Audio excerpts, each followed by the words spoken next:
Hello, good morning students. So students, today I am going to teach you new topic about cyclic quadrilateral. What is cyclic quadrilaterals, and after that I will teach you about the examples of cyclic quadrilaterals. So first of all, what is cyclic quadrilateral?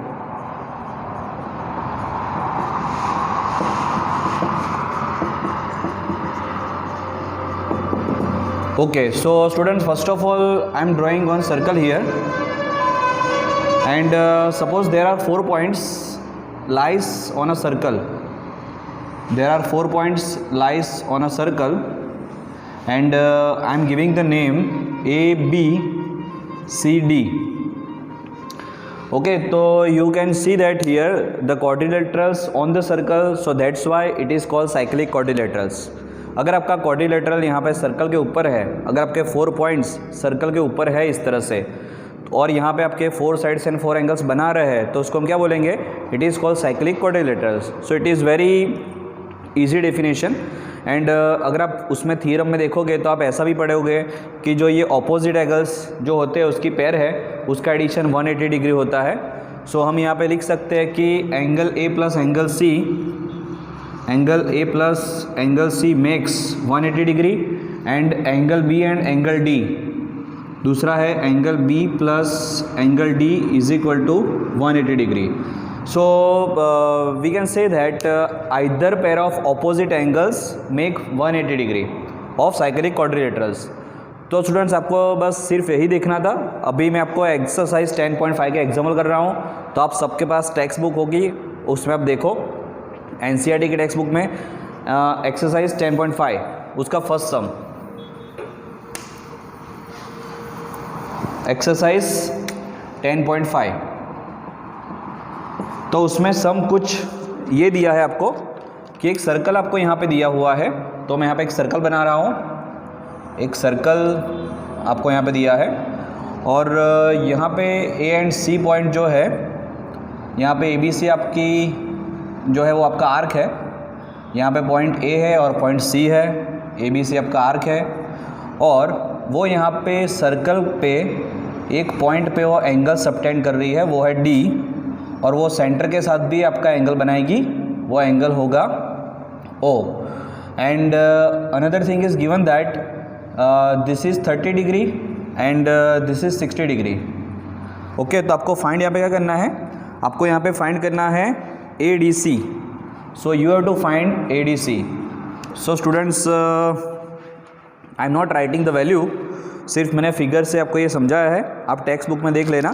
तो मैं एक बार फिर से इसकी value पढ़ रहा हूँ. In this figure A, B and C 3 points on a circle.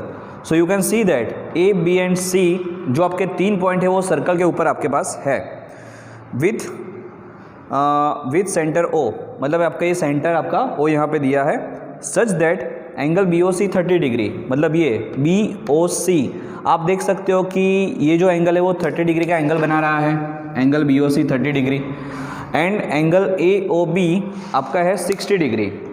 So if D is a point on a circle, अगर जो D पॉइंट है वो अगर सर्कल के ऊपर है, then the arc ABC find angle ADC, मतलब ABC आपकी आर्क है, तो आपको यहाँ पे सिर्फ फाइंड करना है angle ADC.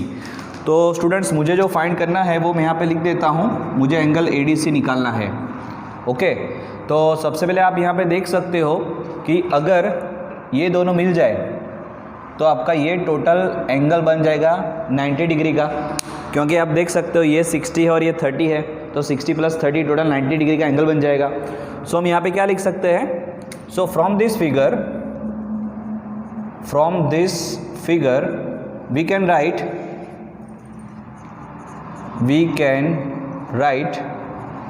angle AOC is equal to angle AOB, it is 60 degree, plus angle BOC, it is 30 degree. So I am writing here 60 degree plus 30 degree, it means we get 90 degree. So angle AOC आपको यहाँ पे मिल गया है, कुल मिला के 90 degree. तो आप बोल सकते हो कि ये जो पूरा एंगल है वो आपका कितना होगा? 90 डिग्री का होना चाहिए. ओके।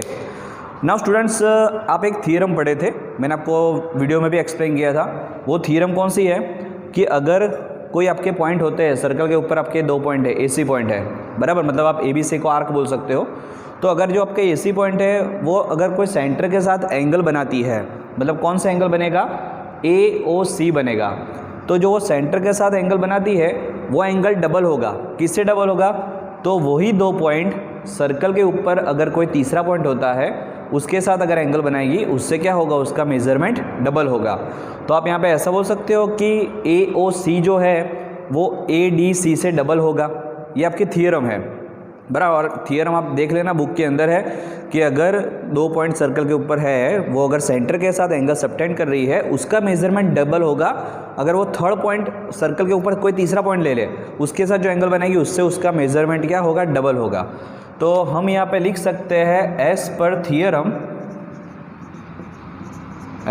थियरम, आपको कौन सी थियरम है ये सब लिखने की ज़रूरत नहीं है, आप सिर्फ इतना मेंशन कर दो, एज पर थियरम आपका जो एंगल है, मैंने कौन सा एंगल बताया, ये जो AC है वो आपका यहाँ पे D एंगल बना रहा है। तो हम यहाँ पे ऐसा लिख सकते हैं कि यहाँ पे ACD, ADC एंड AOC, तो यहाँ पे जो आपका AOC है, मतलब जो सेंटर के साथ बनेगा वो डबल होगा ADC से। ओके, तो कहने का मीनिंग ये है कि AOC आपका क्या होता है, आपको डबल होता है। तो यहाँ पे जो एंगल AOC है उसकी जो वैल्यू है वो है 90 डिग्री। ओके, वो तो हमने ऑलरेडी फाइंड कर दी है। 2 इंटू एंगल ADC आपका यहाँ पे, तो यहाँ पे आप लिख सकते हो 90 degree divided by 2 is equal to angle ADC। So therefore 245 are 90, so angle ADC is equal to 45 degree. Okay, so here we got the answer 45 degree. और एक बात आप देख सकते हो कि दोनों जो है वो सेम पॉइंट से ही एंगल बना रहा है, ऐसे बनेगा और दूसरा भी ऐसे ही बनेगा, दोनों की डायरेक्शन भी सेम ही होगी। तो यहाँ पे ये आपका सम कंप्लीट हो गया, first sum of exercise 10.5. Now I am taking second सम।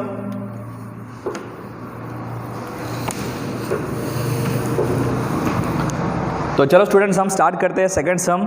और सेकंड सम आपका ये है कि a chord of a circle is equal to the radius of a circle, मतलब सर्कल की कॉर्ड एंड रेडियस अगर इक्वल होती है, so find the angle subtended by chord, मतलब जो कॉर्ड एंगल बना रही है at a point on the minor arc, मतलब जो माइनर आर्क के साथ एंगल बनाएगी, and also a point on the major arc, मतलब पॉइंट जो है वो मेजर आर्क के साथ बनाएगी।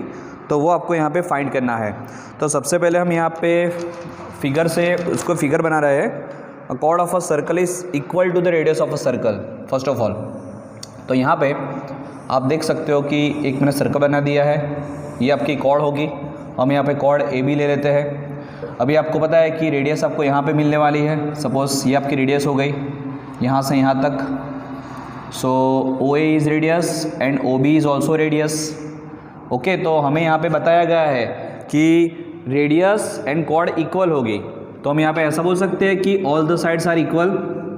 If all the sides are equal it is called equilateral triangle.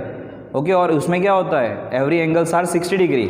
तो ये सारे एंगल 60 डिग्री के होने चाहिए। ये 60 डिग्री, ये 60 डिग्री और ये भी 60 डिग्री। तो कुल मिला के कितने होंगे, 180 डिग्री होने चाहिए। नाउ अभी कॉर्ड क्या कर रही है, कॉर्ड है ना major arc and minor arc दोनों के साथ वो क्या बना रही है, एंगल बना रही है। तो आपको पता है कि ये माइनर है और ये मेजर है। तो हम यहाँ पे ले लेते हैं कि पॉइंट D ले लेते हैं। चलो, तो ये जो है वो पॉइंट हमारा D हो गया ये मेजर के लिए। तो आपको ये भी फाइंड करना है। और दूसरा हमारा हो गया ये वाला, ये आपका हो गया माइनर का।